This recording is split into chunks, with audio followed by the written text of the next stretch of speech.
Known as the Fatal Four, the most common reasons for crashes are driving drunk or drugged, speeding, not wearing a seatbelt, and being on the phone.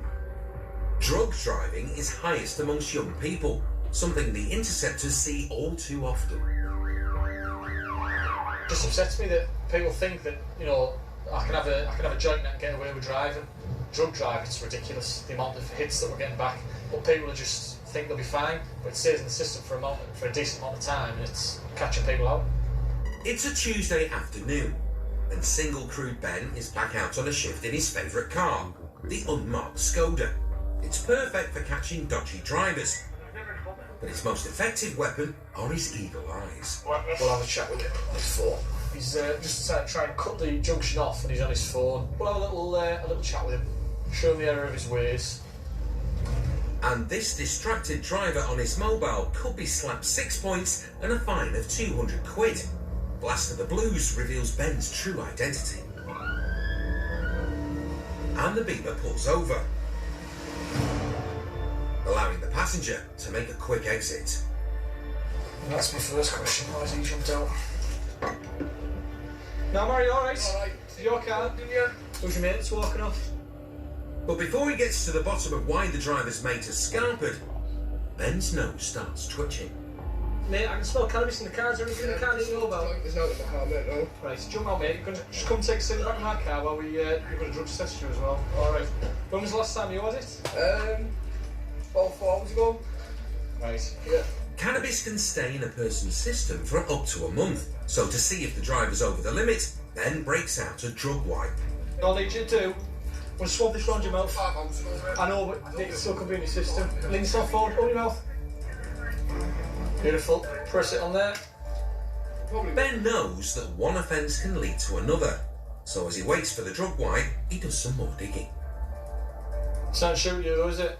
It's probably on the last person's insurance that I bought off, to be honest. Right, so obviously I'm going to seize the car for no insurance as well. Alright. I shouldn't have been on the phone, should I? Well, you shouldn't have been driving it because you haven't got insurance. I know. So you've got there's two things in that, you know. Driving with no insurance and on a mobile phone makes two possible offences. Ben decides to go for a hat trick. Now you're going to tell me now that you've got full UK driver's licence, haven't you? I'm afraid not. Oh. It's getting better for you, isn't it? So if you don't have a full UK driver's licence, what have you got? I've got a provisional, yeah.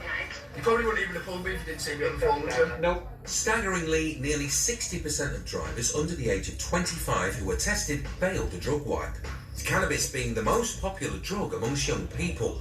And it's time to see if this lad has been driving under the influence.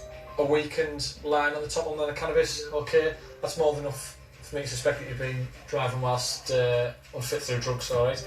So, you're going to be arrested for Section 5A, drug driving, no insurance, driving otherwise with a consular licence, and obviously using your mobile phone while you're driving. From a simple stop, he's possibly looking at 4 charges. While he's off to custody, Ben can search his car to see if there's anything else to add to the list. He's been a bit of a silly boy. As well as 90 quid, there's another 2 bags of cannabis.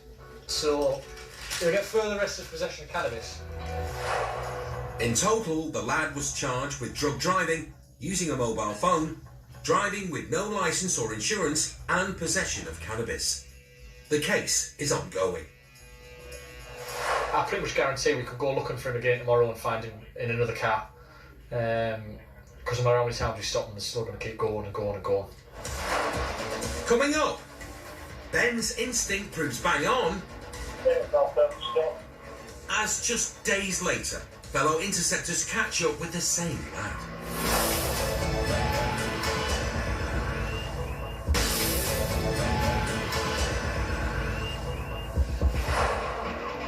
The cops spend a large amount of time dealing with young people under the age of 25, making up 40% of the police workload, and with high reoffending rates, the interceptors know they're likely to deal with some youngsters again and again.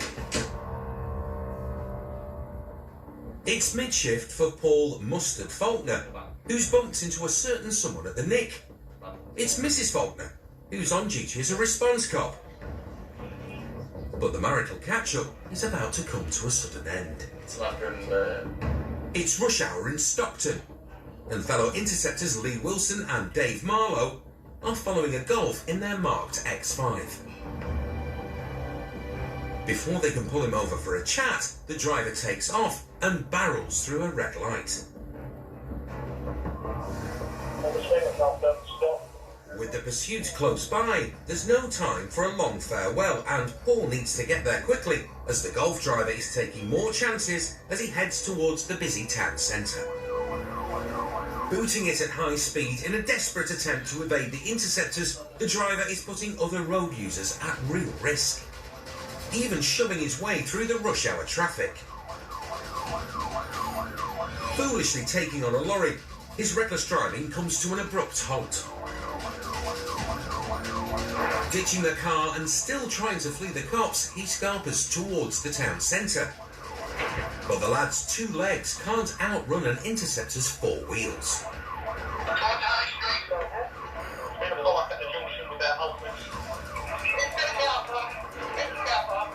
Lee nearly beats him to the car park and begins hunting for him on foot.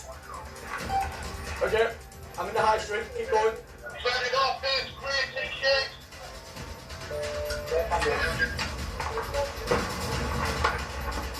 Alright. With Lee searching for the suspect, All smashed it. The virus. Paul must dash to see if anyone's been hurt from the lad's mayhem. Hello mate, how are you doing? You're in this one? Yeah. Yeah, right, no, get some details from you mate. Nobody's injured, no? No. Right, check. No one's been injured, but the driver's antics have been a shock to the innocent commuters. We just sat in traffic and suddenly just flew by and just clipped us and just drove off. Just lucky, I think the car's still in one piece, isn't it? I put some tape on that just in the meantime. Just to keep it steady, yeah, and then just get another glass. There is good news though, as Lee has caught his man. Got him? Got him in the car park, yeah? And the person they've detained has become well known to the interceptors. It's the same lad that Ben caught just 1 week earlier. I don't even thought, no. I mean, I tell guys about it's been caught doing the same thing the other day. Oh, wow. I didn't mean to take off there, I thought we could get away with it, but obviously not. I only ran myself into doing to get locked up on. right, get you down with custody mate, get you sorted out from there. On average, re-offenders will get caught 3 times a year, but this bloke has been nicked by the interceptors twice in 1 week. And the lad apparently hasn't learned his lesson from his first meeting with the interceptors. Just like before, he's left something in the car. But just one bag? Yeah. Fix it like. After his second meeting with the interceptors, the lad was arrested for drug driving, failing to stop, driving with no licence or insurance, and possession of cannabis. And it's a good result, I'm happy with it. Lads have done well, really done well. Dangerous driving can happen when young people try to flee the cops, but a more common problem are the boy racers out to have fun. There's a time and a place for letting rip and doing some donuts. And this organised event allows drivers to embrace their inner Vin Diesel. But it's when the boy racers do this on the roads, they cause havoc. You often get complaints about people speeding around kind of build-up areas, driving like idiots basically, kind of spinning the wheels and skidding around and just basically driving dangerously. 9 times out of 10 you find it's the younger drivers who are driving like that. It's Wednesday evening, and Spike is heading towards a multiplex car park in Thornaby. It's a well-known hangout for kids to tear around in their cars and cause some mayhem. Spike's in his discreet unmarked Beamer to catch them in the act. Got the added bonus of stealth, and just see if we can blend in, you know, and see what kind of mischief we actually see. Men under 20 are 7 times more likely to crash than their older counterparts. And Spike has a cunning plan to blend in with the boy racers. Sometimes when the sun's in your eyes, you know, you might have to change your appearance a little bit, either by wearing your dark glasses or, in fact, blend in with your teenage baseball cap. He's ready with a 2-pronged tactic for the night, handing out warnings for antisocial driving and strong words of advice. We also do come across where innocent members of the public are crashed into by these people who just drive round and round. It's not just the boy racers at fault, as Spike spots a young female driving dangerously while shouting out of her window. We're completely brake cover.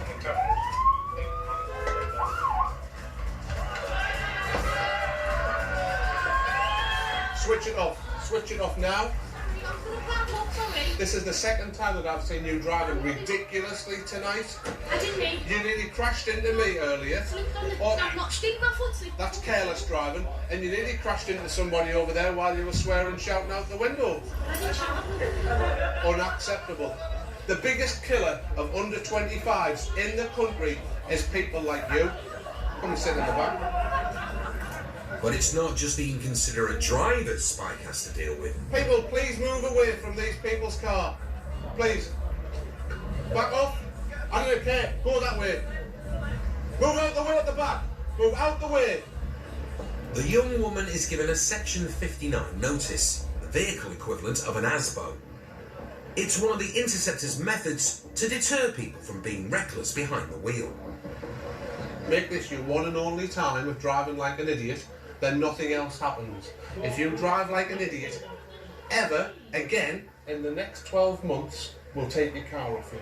Right, Flower, that's just finished. I now just need you to drive appropriately.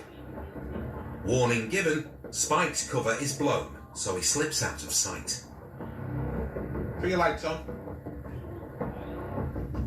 The boy racers gathered in the car park may think he's left for the night, but Spike is determined to keep an eye on them. We've just been seen in the car park. I know, so word may be around that we're in the area. We're not just here to catch people, we're here to prevent someone from hurting themselves. And if just by doing that we catch someone doing something ridiculous, they'll still go home in one piece.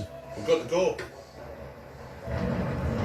Dangerous driving caused 157 deaths last year, and Spike is on a mission to stop out-of-control drivers killing themselves or others. Oh dear. He's arrived to find a Beamer's bumper in bits and goes to check on the driver. What have you crashed into? I was parked up here, I was on the phone. Yeah. And that Audi over there, and then he whacked it. So where's the Audi at? It's over there. There's only minor damage to the cars. Now in his high vis to deal with the collision, Spike gives a stern warning to the young Audi driver. Young lads crashing into other young lads. Sometimes they don't go home, but I need to protect people like you from people like you. Thankfully, no one is injured, but it's a reminder of how quickly the pursuit of fun can turn to tragedy. Fortunately, we didn't need ambulances on this occasion. What's worse than an ambulance is if I have to open the boot of my car and get out a body bag. I've got them. I'm ready for them. I've used them before. I really don't want to have to again. Calm restored, Spike seizes the moment to reinforce his message. The biggest killer of under 25s is under 25s whilst driving. It's not knives, it's not guns, it's not axes, it's not drugs. It's under 25-year-olds driving. Now I'm looking round here, and maybe it's with the exception of you. Everyone's under 25. Seriously, we're here to try and protect yous from yourselves. Spike is passionate about educating young people on the dangers of reckless driving. Oh, on the end, pay attention. And he's hoping tonight his words of wisdom have sunk in. Yeah, we've done some photos with the kids. I think they now know who we are, and I think there is a bit of a mutual respect there. But if they listen to that message, and I'm sure we've delivered it in just the right way, job very well done. Educating young drivers is an important part of an interceptor's job. People under the age of 25 are more likely to drive too fast on alcohol or drugs. But it's in the small hours of the morning when all these risks peak and increase the chance of a young driver dying by up to 17 times. 2 and 6 a.m, the majority of the jobs that we'll deal with are under 25-year-old, naive and not aware enough about getting into a car drunk, drugged up, have an accident, and then we turn up and have to deal with it. The carnage caused by reckless driving can be shocking, even to the most experienced of interceptors. And what 20-year veteran Damo Stevens witnessed one Sunday morning in Spennymoor was nothing short of horrific. Catastrophic damage. It was unrecognisable as a Ford Focus when we got there. There's a small hole in the white wall just by that estate agent's. That's where the drive shaft went through the wall with such force. One of the wheels we found in the Lidl car park, that's got to be 200 metres away. The catastrophic crash was a result of a lethal combination of speed, drink and drugs. Amazingly, the 20-year-old driver was able to flee the scene, leaving his teenage passengers behind. The driver ran away, the front seat passenger ran away. They obviously fled because they knew the severity of what they'd done. But in the cold light of day, they left a critically injured child in the road next to a smoking car and ran away. This police footage shows paramedics trying to save the 14-year-old passenger just minutes after the crash. The rear passenger was on this side of the car, so his left side has taken the brunt of all of these road signs, caused enormous damage to the left side of his body, his arm. The teenager suffered a head fracture, serious trauma and almost lost an arm. And the crash that caused the young passenger's injuries was caught on this shocking piece of CCTV. The speeding driver is tanking down the narrow high street at 70 miles per hour, dangerously overtaking another car. Inside the vehicle, his teenage passengers are screaming for him to slow down. But a split second later, the car ploughs into several bollards. That's it.